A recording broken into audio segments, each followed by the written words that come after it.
ಸತ್ಯವನ್ನು, ಇಂಥ ದೇವ ಸತ್ಯವನ್ನು ಅರಿಯುವುದು, ನಂದು ಅನ್ನುವುದು ತೆಗೆಯುವುದು, ನಂದು ಅನ್ನುವ ಜಾಗದೊಳಗೆ ಭಗವಂತನೇ ಇದು ನಿಂದು ಅಂತ ಕೂಡಿಸಿಬಿಟ್ರೆ ಅವ ನಿತ್ಯ ಸುಖಿ ಅಷ್ಟೇ. ಸುಖ ಪಡಲಿಕ್ಕೆ ಏನೂ ಬೇಕಾಗಿಲ್ಲ.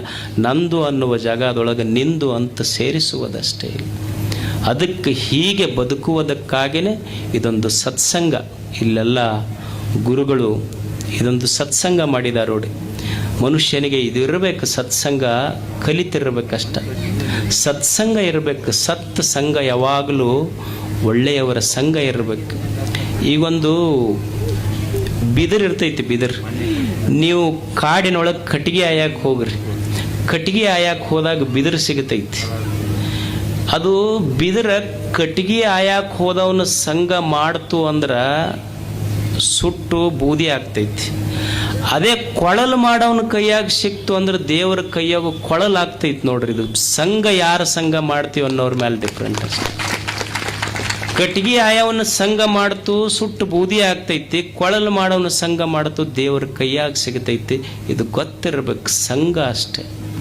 ಒಳ್ಳೆಯವರ ಸಂಘ ಇರಬೇಕು. ಯಾಕೆ ಸತ್ಸಂಗ ಬೇಕು ಅಂದ್ರೆ, ಯಾಕೆ ಸತ್ಸಂಗ ಬೇಕು ಅಂದ್ರೆ ಈ ಪ್ರಪಂಚ ಏನೈತಲ್ಲ ನಮಗೆ ಬಹಳ ತಾಪ ಕೊಡ್ತಿರ್ತೈತಿ. ಇದು ಪ್ರಪಂಚ ಬಹಳ ತಾಪ ಕೊಡ್ತಿರ್ತೈತಿ. ಯಾವ ಸಂದರ್ಭದೊಳಗೆ ಏನು ಮಾಡ್ತೈತಿ ಗೊತ್ತಿಲ್ಲ, ಬಹಳ ತಾಪ ಕೊಡ್ತಿರ್ತೈತಿ ಪ್ರಪಂಚ.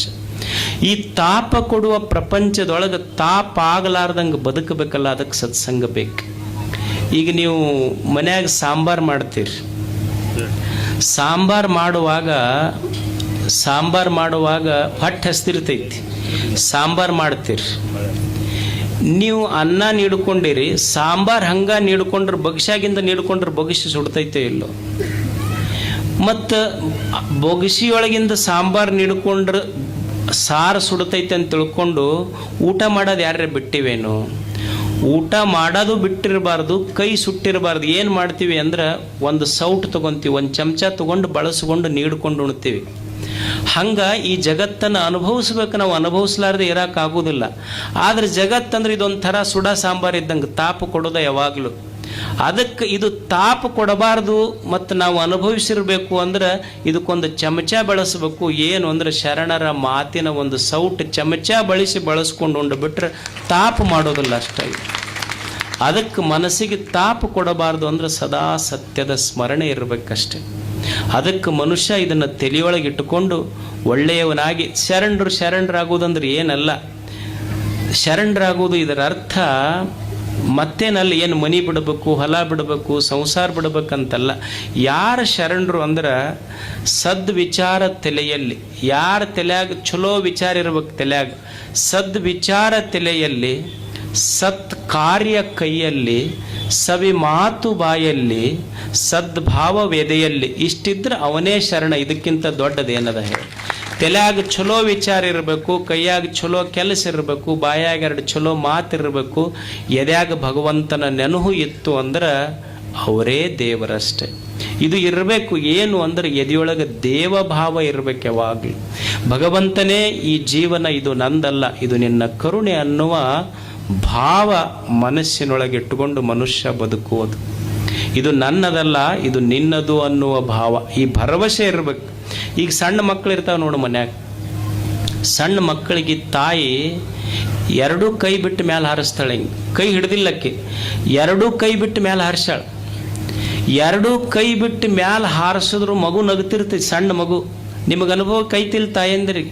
ತಾಯಿ ಎರಡೂ ಕೈ ಬಿಟ್ಟಾಳ, ಮಗುವಿಂದು ಮ್ಯಾಲ್ ತೂರ್ತಾಳೆ. ಹಿಂಗೆ ಮಗುವಿಗೆ ಮ್ಯಾಲ್ ತೂರಿದ್ರು ಮಗು ನಗ್ತಿರ್ತೈತಿ. ಅಲ್ಲ, ಆಶ್ಚರ್ಯ ಏನಂದ್ರೆ ಎರಡೂ ಕೈ ಬಿಟ್ಟಾಳ ತಾಯಿ, ಮ್ಯಾಲ ತೂರಿದ್ರು ಮಗು ಕುಲು ನಗ್ತಿರ್ತೈತಿ. ನೀವು ಅದ ಮಗುವಿಗೆ ತೂರ ಬದ್ಲಿ ದೊಡ್ಡವ್ರಿಗೆ ತೂರಿ ಮ್ಯಾಲ ಹೋಗ್ತಾರ ಅವ್ರು, ಹಂಗ ಕೆಳಗ ಬರುದಿಲ್ಲ ಅವ್ರು.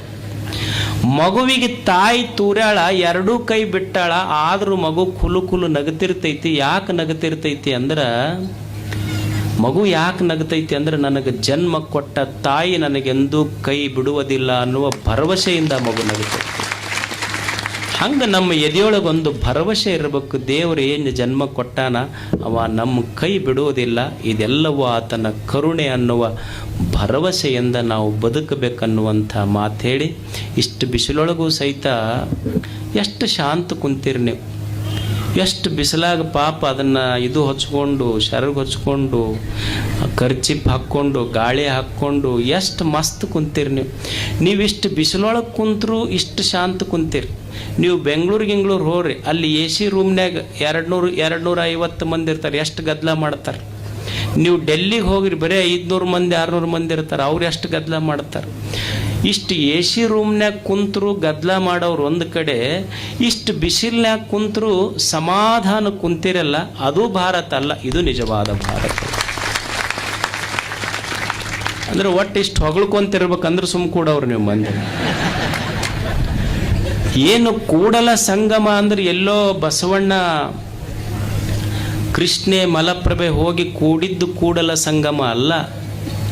ಇಲ್ಲಿ ಎಷ್ಟು ಜಾತಿಗಳು, ಮತಗಳು, ಪಂಥಗಳು, ಪಕ್ಷಗಳು ಎಲ್ಲವನ್ನು ಮರೆತು ನಾವೆಲ್ಲರೂ ಕೂಡಿ ಬದುಕಬೇಕನ್ನುವ ಭಾವ ಬಂದು ಕುಂತಿರಲ್ಲ, ಇದು ನಿಜವಾದ ಕೂಡಲ ಸಂಗಮ. ಇದಕ್ಕಿಂತ ದೊಡ್ಡ ಕೂಡಲ ಸಂಗಮ ಏನಿದೆ? ಇಂಥ ಭಾವದಿಂದ ಮತ್ತೊಮ್ಮೆ ನೆಳ್ಳಾಗ ಬರೋಣ. ಪಾಪ ನಿಮಗೆ ಇಷ್ಟೆಲ್ಲ ಬಿಸಿಲಾಗ ಕೂಡಿಸ್ಯಾರ, ತಾಪಾಗಿದೆ, ಅದಕ್ಕೆ ಕ್ಷಮೆ ಕೋರಿ ತಮ್ಮೆಲ್ಲರಿಗೂ ವಂದಿಸಿ ನಮ್ಮ ಮಾತುಗಳನ್ನು ಮುಗಿಸ್ತೇವೆ.